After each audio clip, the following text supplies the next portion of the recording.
Welcome to the Fantasy Football Profit Podcast, hosted by Craig Phillips and Jeff Torrey. Visit us at fantasyfootballprofit.com. And now your hosts, Craig and Jeff. Welcome everyone to the Fantasy Football Profit Podcast. I'm Craig Phillips, joined as always by Jeff Torrey, and today we are doing our annual awards show. We're going to give out our fantasy MVP, or fantasy bust of the year, all that kind of stuff, which we do every year. And this year I think, Jeff, preseason wise, we posted this on Instagram the other day. You did really, really well in your preseason picks. So maybe we'll get a repeat of your preseason picks actually, and maybe they'll show up. We'll see. I think there's going to be a debate on MVP. I don't know. I don't even know if I've actually picked my MVP yet. Yeah, I was going to say a lot of those names did show up on my short list, but I did change it up a little bit. There's some surprises in here. A lot of big names not doing as well, and a lot of pretty much no-namers, coming out of obscurity in order to make a big impact in fantasy this year. So I really enjoyed putting this the award list together this year. It was definitely different than the past. Yeah, I like looking back at the season, see how people actually finish and all that kind of stuff. Maybe in a episode in the next couple weeks, who knows? Maybe we'll go through actual lists and see how crazy it is on where the people actually finished in the season. Like, did you know Kyler Murray finished ahead of Patrick Mahomes this year in quarterback? I know, right? Like stuff like that, you don't even realize. It's just it's nuts that how it turned out. But we're gonna just jump into these awards. So we're just gonna start with the biggest category right away. We're gonna have to make our decisions right here. The MVP of the season. So preseason wise, Jeff, you picked Christian McCaffrey to be the to be the MVP of the season. I actually picked Christian McCaffrey to be the number one running back for the season. Does that mean he's your MVP?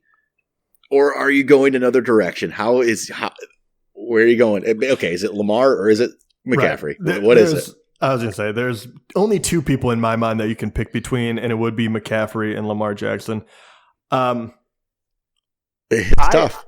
It is very tough, and even after everything, I really do. I find it very, very difficult to pick a quarterback to be an MVP when there's so many people you can stream, and they seem relatively easy to take care of when they're not doing well. But even with all that said, I'm actually going Lamar Jackson.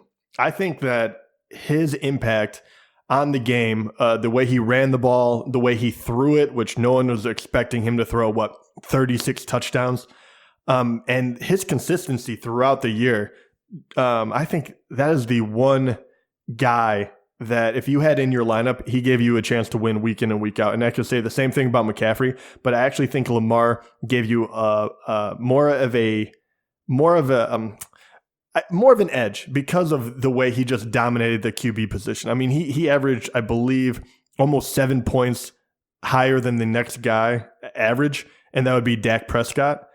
So, yeah, I'm going to go with Lamar. You know what? I am too. I debated, and it was Lamar for me. And this is what I think put it over the edge. It's the fact that they were both great. They both helped you win, obviously. The only difference I could use is I use the fact that McCaffrey was a first-round pick. Lamar wasn't. So the value of Lamar makes it even more of a MVP type because you got him late in the draft when you picked him. And that alone, I think, just makes it that much more valuable because you didn't even have to use a first-round pick and you got a guy who's the best in the league. So that's what put Lamar over the edge for me was just – we got him – we played in that Instagram Throne League it was called or something. And we got him in the 14th round in that league. That's insane. 14th round. You're getting Lamar Miller. God, don't without Lamar Miller. Jeez, I picked him in a league. That was ugly. Lamar Jackson. You're getting him in the 14th round. How do you lose? And you don't, I guess, if you got him. It seems like you got him, you won. So yeah, exactly. But you also had McCaffrey, so yeah, I was going to say I kind of hit on both. But that's actually a very, very good point. When you're splitting hairs between these two guys, Lamar definitely was the bigger value getting. So yeah, I'm very surprised. I did not think Lamar was not one guy that crossed my mind thinking he would actually be able to get MVP. Even when we selected him in almost all of our leagues, we didn't think it was going to be this good. No, we talked about him a lot, but that was just movement. We had him higher ranked than the majority of people did, or at least the consensus was, just because we knew the floor was there. that whole thing with Lamar was the floor. He had just that floor. He wasn't going to make you. He wasn't going to lose you a week. And he just if he was on throwing the ball, you're going to be in great shape. And he was on throwing the ball like all year. So he improved that. I mean, it goes to show too, because if you're looking at quarterbacks that rush the ball and can get in the end zone, I mean, if you look at the top 10, there's a few guys. Deshaun Watson, right? He had his handful of subpar games, but he was able to rush for 413 yards and 7 touchdowns. There's only 3 guys really that were able to rush for that kind of TDs. Lamar is on his own island as far as yardage, but he ran for 7 touchdowns. Deshaun Watson ran for 7, and Josh Allen ran for 9. And it just shows all 3 of them are in the top 10. So if you're able to get a rushing quarterback, it just shows what they're able to do and what they're able to produce when they're not getting it done through the air. So that is why we liked him so much. But who knew? Who knew he was going to throw 36 touchdowns with only 6 interceptions? Even I wasn't going to guess that. I'll tell you, Lamar, this season of Lamar, though, I'm never going to get him next year. Just not going to happen. But this is making me, I'm getting Kyler Murray next year. This is just, okay. We're jumping over everything. I'm just saying that. I had a question at the end that was going to be not one of the, but it was who's not getting enough hype, and that was going to be Kyler Murray. Man, Kyler's going to be great. He looked really, really good on a crappy team. I think that is a guy primed for a breakout. Oh, for sure. I don't think you'll have to get him too early because of how everything transpired over the year. Yeah, he's gonna be great. I'm excited about that. We're getting way too ahead of myself. Okay, let's go to bust. Who is the bust of the year? I'll start off with this one. Okay, my bust of the year. It's Odell Beckham. It has to be Beckham for me. He just wasn't good. I don't even know. Like, he wasn't good. He played all year and finished as the 31st receiver in the league. Like, he just wasn't good. And he was he was a top 5 receiver in the draft, and he killed seasons. Like, because you have Odell on your team and you keep him in your lineup. You kept him in your lineup way too long. And you kept waiting for him to do something. It's Odell Beckham, right? He's going to do something. He's going to do something. He's going to do something. And he did nothing. He did nothing at all. And so you kept him in your lineup every week, and he just killed it. He killed your team. So, yeah, it's Odell Beckham for me. I had the exact same answer. I said Beckham, and there was a few other people that were thrown in there. I thought Bell for me came in number 3 for me. He wasn't who you wanted him to be, where you drafted him. And number 2, the one that I really contemplated putting ahead of Beckham was Juju. Yeah. But with that, I do have to say Beckham, Juju got hurt and he lost his starting quarterback. Yes. That did not happen for Beckham. And still Beckham only averaged 2 points more per game than Juju did. I mean, Juju had a nightmare of a season. And was he a bust? Absolutely. 100%. He wasn't almost worth having on your team. But Beckham was the guy that had every opportunity to do what we thought he was going to do, and he just flat out did not perform. So that is how I kind of split hairs. And once again, you can't really predict injuries as well. So Juju, he doesn't get a pass. He was number 2 on my list, but that's why Beckham is number 1. Yep. And some people might say, "Oh, you could throw Antonio Brown here," but that's just a different thing for me. Yeah, I'm not gonna muddy the waters with that. No. That is different that came story from left field. Yeah, Odell he was bad. I mean, in standard scoring, he beat out Cole Beasley by 10 points overall. That's it. Oh my gosh. Odell averaged 8 points a game. Cole Beasley averaged 7.9 points a game. Cole Beasley actually, because he was a better one pick. Less game. He was a better value. He was a better pick. If you got him later in the draft, even by a round, you saved yourself a whole lot of heartache. I mean, it was ugly. Just ugly season. It was just, I don't even know what to say. Like, John Ross in his 8 games averaged more points per game than Odell did. Yeah, it was tough to watch. It really was, and that is just. Hope that changes. The guy's still talented, obviously, but it's just something needs to change. And you keep saying that is what was the most annoying thing. Is I think even week 17 he had that grab where he pretty much jumps over someone, and I know that you could say.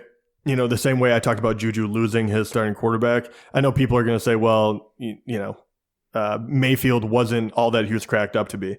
But we all thought he was. No, I mean, he only can go so far. I mean, he even produced numbers with Eli Manning throwing to him the prior 2 years. So the fact that Baker wasn't able to get him the ball at all still baffles me. You know what? Odell with Daniel Jones probably would have been pretty good. Yeah, well, it would have been way better than this. That's for sure. All right, let's move over to breakout player of the year. And this one, I mean, you could go a lot of different ways. So I'm gonna see where you're going with this. Yeah. I was gonna say I had a lot of names that I could pick from, but the one guy that stood out the most for an absolute monster breakout that I did not see coming was AJ Brown. Yeah, he finished as the 10th wide receiver. He played the entire year. He didn't really start producing until later on, which is even more phenomenal when, obviously Tannehill came on and they really started clicking. I think he was my biggest surprise, but yeah, he's going to be my breakout. I'm not going to go in any farther because there's a ton of guys you could talk about. So AJ Brown, my breakout. Who is yours? Yeah, AJ Brown I really liked AJ Brown there. He was really good at the end of the season. But mine, I could have gone a million different ways here too. You could put Lamar Jackson here, honestly. He fits the actual idea of the category too, but he's just so much better. It feels like actually, that's a good point. I totally overlooked him. But he actually would be a true breakout. But it just he leapt over this category. Yes, so. he won MVP, so you just it's like college. If you win the Heisman, you don't win the best quarterback. So where I ended up going with this is because I just want to talk about my own pick. I picked Aaron Jones because hard to argue. I hyped Aaron Jones quite a bit, and some people liked Aaron Jones, some did, but others weren't sold on it. And Aaron Jones came in as the third best running back in standard scoring this year. So, you know what? That's a breakout to me. That's a pretty good breakout right there. It's a huge breakout, without a doubt. He finished ahead of Zeke this year. And Zeke played all 16 games as well. But Aaron Jones beat him.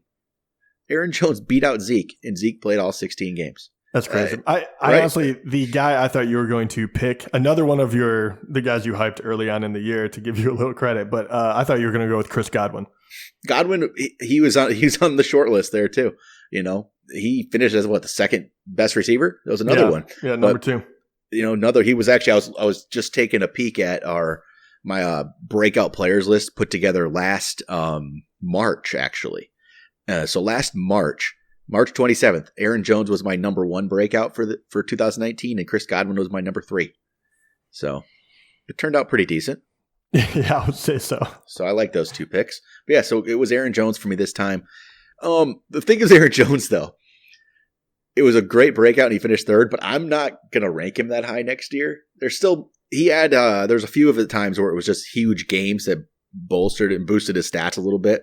So the week to week. Hold on. Here's a question, because our next category is the breakout you do not believe in. Yeah. Are you saying that is Aaron Jones or no? No, he's not. I just put out a top 10 for 2020, and Aaron Jones wasn't in my top 10 overall. This wasn't just running backs, but wide receivers as well. And Jones would have been probably 11th or 12th on that list if I had gone that far. But that would only put him as like the 7th or 8th running back. So I think that's about where he's not going to be 3 for me, because I'm still going to have like McCaffrey and Zeke and Barkley and there's other guys ahead of him yet. But I would say something like that's fair. Yeah. So I'm not sold on him as a 3, but he's still a top 10 for me. Yeah. The other guy that I think is very high, but he won't come in where he finished, was Derrick Henry. Looked phenomenal. He is going to be in my top 10 for running backs, but he finished number 2. I mean, McCaffrey is the only guy that beat him out. He was a beast. He was. But I'm still going to pick Zeke over him. I'm still going to probably pick Delvin over him. Barkley. I'm probably still picking Kamara over him. Honestly. Right. And honestly, Kamara could have easily made someone's bust list. He could have. I believe in the talent, though. I believe in it. Yeah, I do too.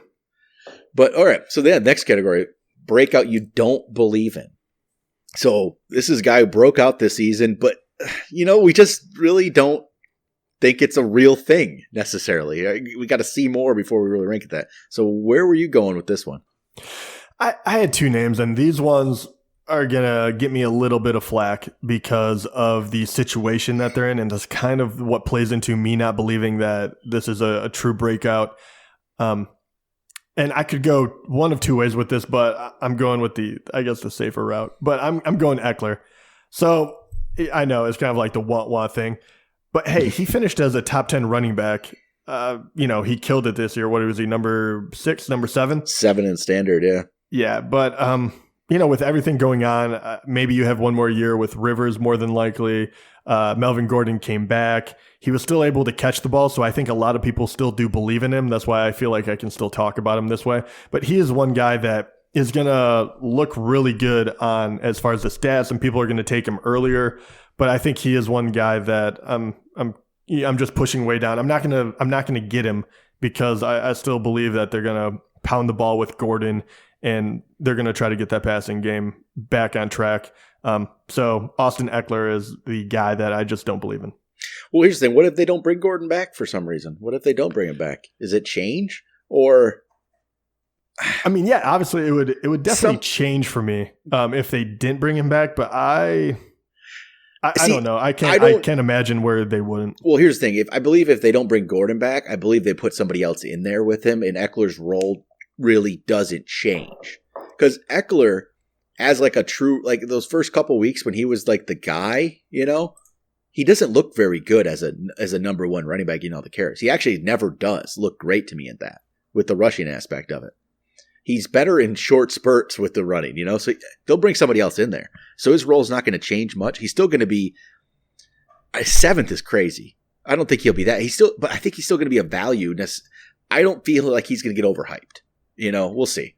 But it's just there's a lot to go on there. If Gordon comes back, he's not going to repeat this even close. He can't. I just don't think it can happen. It's an unsexy pick, but that is who really stood out for me. Yep. I have a couple other names, but who is the one guy that broke out that you don't believe in? Devontae Parker. I don't believe it. He was number 2 for me as well. I still don't believe it yet. And part of the reason is it's that Miami team was odd. So they were just done. They were done. They were doing nothing before Parker decided to do anything. And it's like when nothing mattered anymore and it was just Ryan Fitzpatrick just throwing the ball around that he became, pretty good there. And I don't know. It's just, something about it didn't feel real to me. And a lot of it, he got better too after Preston Williams was out. Preston Williams was impressing people. And then when he went out as well, that's where Parker kind of stepped up a little more. His targets jumped up. Yeah, there's something like he's the 6th best receiver this year. Devontae Parker. Like, what happened? Like, this doesn't happen. We talk about receivers breaking out in like a second or like a third year. But the thing is, it doesn't usually happen in a 4th year. And it's usually not these kind of guys. The guys who are like the first round picks. Those guys, if they don't break out right away, it's honestly, it's like a bust. The people that break out later on are these lower round draft picks that develop, like a Chris Godwin, like a Kenny Galladay, those kind of things. It's not usually a first round pick. Something's weird about this. I don't know. I can't buy into it. I've always liked Devontae Parker. I was a fan of his for too long, it feels like. And maybe, I don't know. Something about it I can't believe in yet. Yeah, I get that too. And a lot of my concerns come from the fact that they were so bad that at some point next year, you're going to have to throw in a new quarterback. And, that paired with the fact that this is the first year Devontae Parker is able to put any sort of string of good games together and stay healthy. It's just a lot of stacked up against him, especially when I feel like this is the beginning of the rebuilding stage. They're going to take a QB. So, all that said, Devontae Parker, freak of nature. He's a great athlete. It was really fun to see him finally do something this year, but I am not going to invest any sort of trust in him. No, can't do it. It's impossible. So, all right. Well, next up, I had actually biggest surprise of the year. Parker was a surprise, but it's not my biggest surprise. Who's your biggest surprise, though, for the year? My biggest surprise, and I'm very, very happy that this is a surprise. For me, this is a feel-good story about what can happen when you get a change of scenery. Ryan Tannehill, for me, is the biggest surprise. And when he started playing, when he got his first full start in week 7, from that to the end of the year, he was the 3rd best QB in fantasy. That's crazy. Yeah. The 3rd. Are you effing kidding me? There's only 2 other guys that he was only outscored by, unbelievably, Lamar Jackson, we know that, but Ryan Fitzpatrick, hilariously. And then as far as average goes, the only two people that were scoring more per week were Lamar Jackson once again and Drew Brees. Yeah. So that is unbelievable. And Drew Brees is boosted by like a 50-point game or something ridiculous. Right, exactly. And even more so, he did it with young wide receivers that have not proven anything yet on a team that could not get the passing going for the life of them. That whole thing, I thought the Titans did amazing. Tannehill, even I did. I was guilty of this. I wrote him off. Tannehill, the biggest surprise. He's mine as well. Yeah, that was my pick. There we go. It was just completely out of nowhere. I mean, like even Devontae Parker, like you could see like there was talent there. You knew he could maybe do something. I mean, this really doesn't happen, right? When a quarterback gets all this time at a team, doesn't do anything, leaves, goes to be a backup somewhere, you usually never hear about him again, right? You don't hear about that guy. And somehow Ryan Tannehill, I mean, it's unreal. Like, do you remember who Marcus Mariota is anymore? Like, no, and I really do hate bagging on him, but it became my MO just to talk about how bad he was and when are they going to get rid of him and, how everything would be better. I didn't think it was going to be quite this good, and I thought that for the life of me, who is the other wide receiver? I thought it was going to be Corey Davis. Thank you. I thought Corey Davis was going to be the main guy that benefited the most. What happened to Corey Davis? My God. I don't know. I truly don't know. I still think he's a talented guy, but that's why I love it so much. A.J. Brown comes out. Just lights the world on fire. Henry, they're finally using him correctly, and he is doing so much better. And then on top of that, you have flashes with Jonnu Smith, and then you still have, the other talented players, such as their first round pick that we just talked about, that hasn't come out to truly play yet. So I think Tannehill can keep this going. I don't know if I would rank him at number 3, but I think he is going to be a great value pick because his name carries no weight right now, even as well as he did. He's going to be a guy that I'm going to be looking to grab for a late QB or a second QB or something like that. We'll see how the hype train goes, but I was really, really impressed with the way he played. I mean, this year is the absolute best case ever if you are the draft a QB late people. You know what I mean? This shows it's just why would you ever draft Patrick Mahomes, like this year? It doesn't work out. That's going to now be the story next year with Lamar Jackson, which it's going to go the other way. People are going to, he's going to be a second round pick. He's going to go way up there. I don't think you do that. Look at all these guys. Look at the Tannehills. Look at Fitzpatrick. Lamar this year. I think Kyler next year. It's you don't need to draft a quarterback early. It's just absolutely don't need to do it.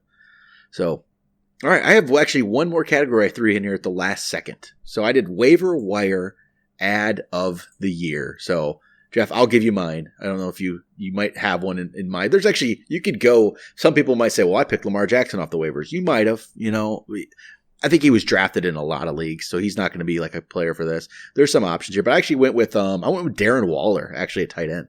He was just that's a good one. I wouldn't have thought that. I just thought he was really good on this. Because even Mark Andrews, I think, was drafted in a lot of leagues. I drafted Mark Andrews. No one was drafting Darren Waller, really, I don't feel like, at the time. So I actually went with Waller here. And I think he was just a solid ad. He ended up as the, I think, 4th best tight end in standard this year. Actually ahead of Zach Ertz. So it was Kelsey, Mark Andrews, George Kittle, and Darren Waller. So Waller's my pick here. But there's a few others out there. Who would you go with? Ooh, I was going to say there's a lot of people that I could go with, and I'm trying to think of which way I would want, because I could almost go best for the end of the year, or I can go consistent, throughout the season kind of deal. But I think for me, I would have to say the best waiver pickup was Deebo Samuel.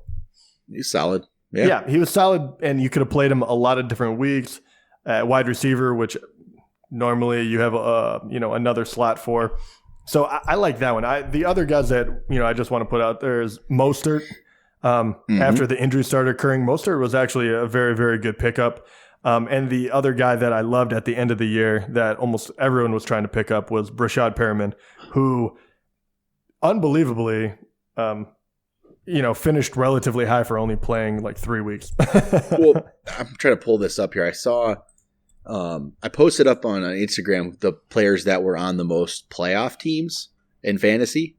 but they came out with the list of who was on the most championship teams, and or what player was on the most championship. Brashard Perriman was was the player on the most championship teams, or something like that. It was ridiculous.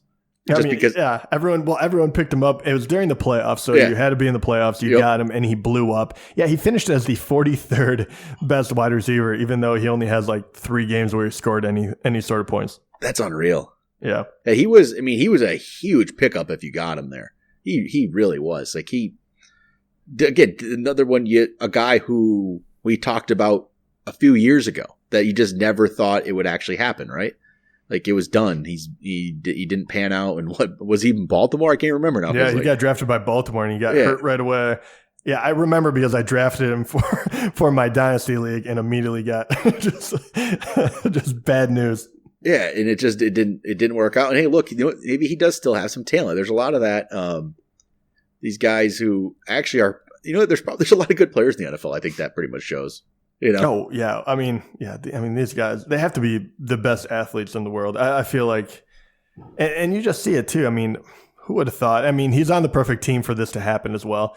Jameis is just hilarious to watch because I think, where did he end up actually? QB. He ended up at the third. He was the third best QB. Are you out of your mind? And just shows you why, fantasy and real football doesn't always go hand in hand. But, just throwing the ball like that and then the top 2 guys go down, Perriman made the most out of his chances. I mean, kudos to him. And then, I found that list here, the most common players in ESPN fantasy championship rosters. It's just going to be littered with the late season pickups. It's actually kind of fun. Brashard Perriman was number 1. He was on 27% of championship teams. A.J. Brown 2, Christian McCaffrey was 3, Tyler Higbee, Devontae Parker, Ryan Tannehill, Raheem Mostert, and then Aaron Jones, Lamar Jackson. There we go. And then Darren Waller. So, hey, there we go. There's our guys. Wow, yeah, look at that. And so that's pretty good. Tyler Higbee, he was another guy he ended up as a top 10 tight end for the season. Tyler Higbee did. Off of what?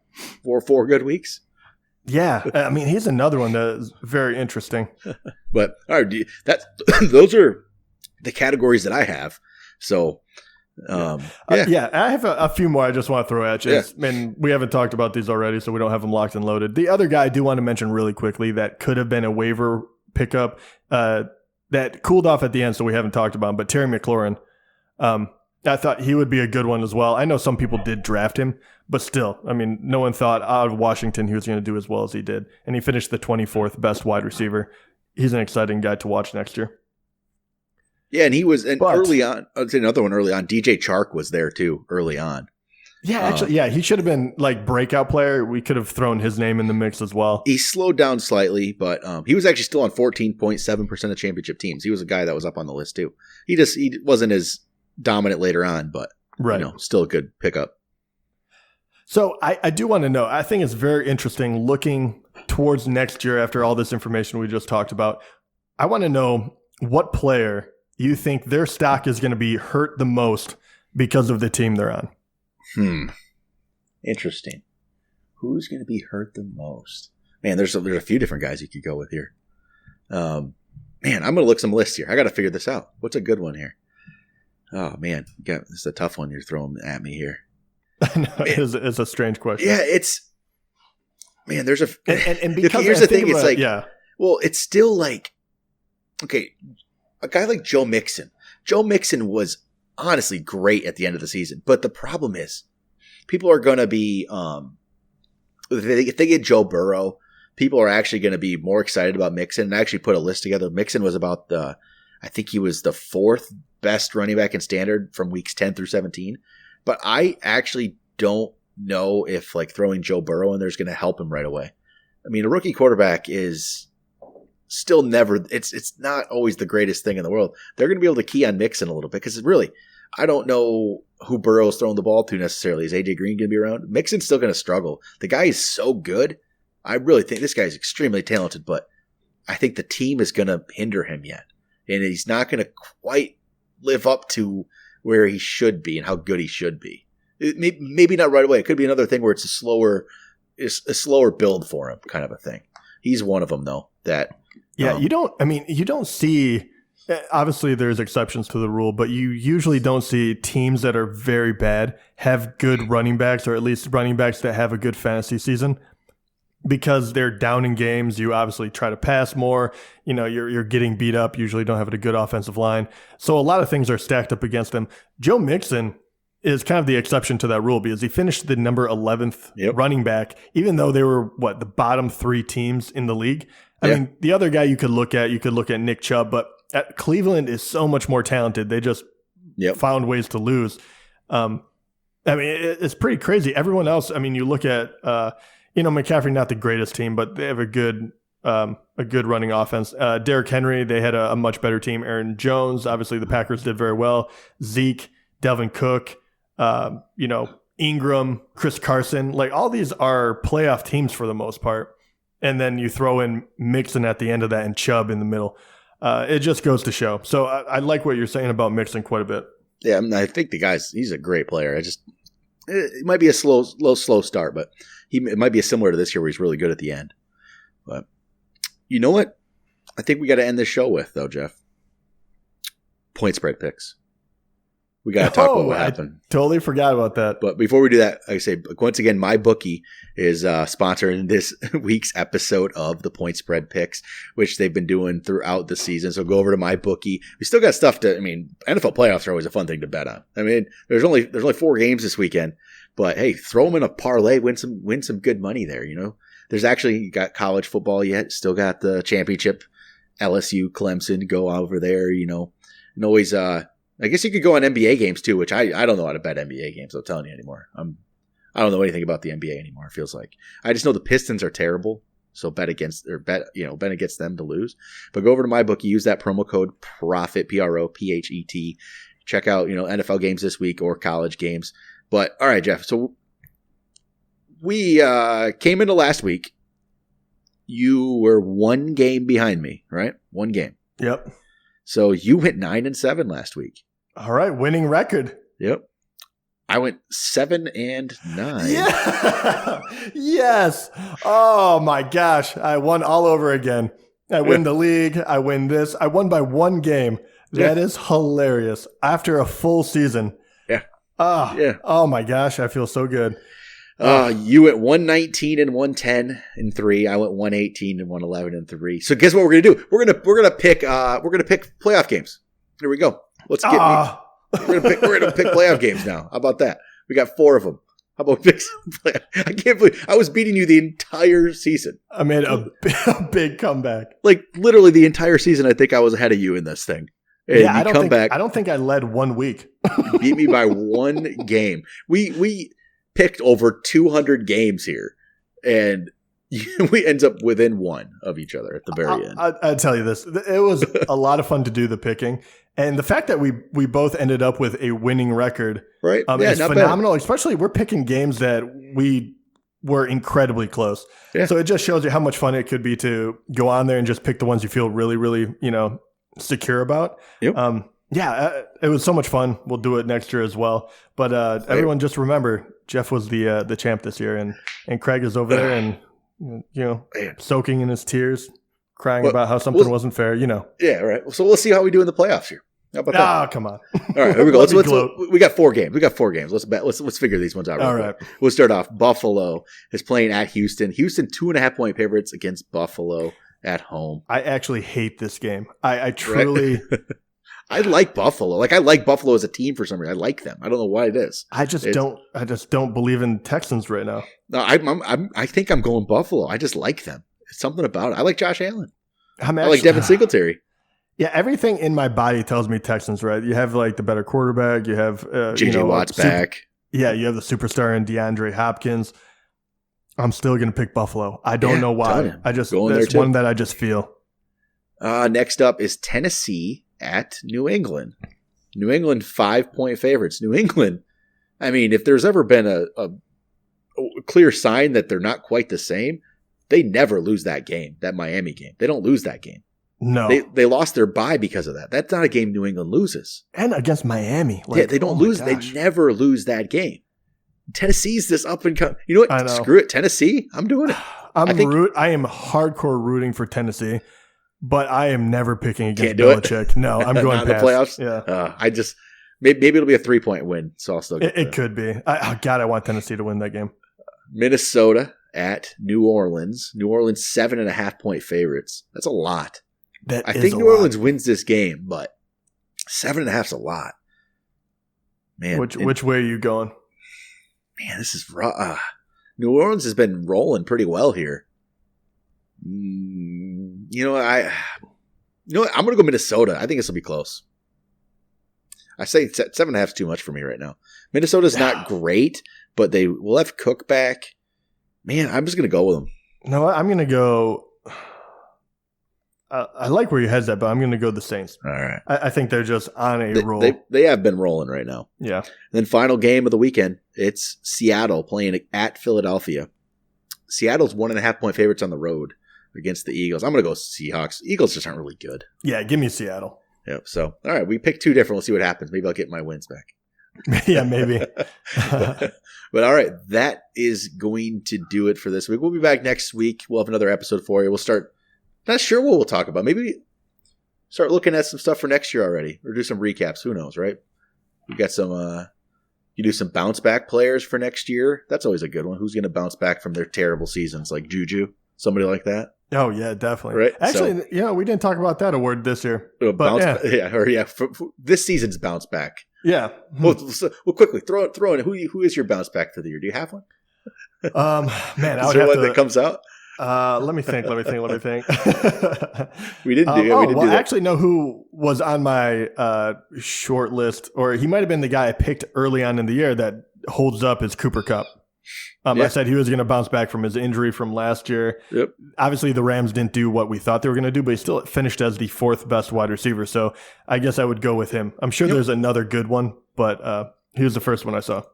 You know what? I think I might go with Allen Robinson, actually. Kind of out of, I really like that pick. I mean, I feel I was actually up. I was a lot higher on Allen Robinson than most people were in the preseason. I mean, I was like a good 10 spots higher than him on in the ranks than the consensus was, and yet he finished even higher than I ranked him.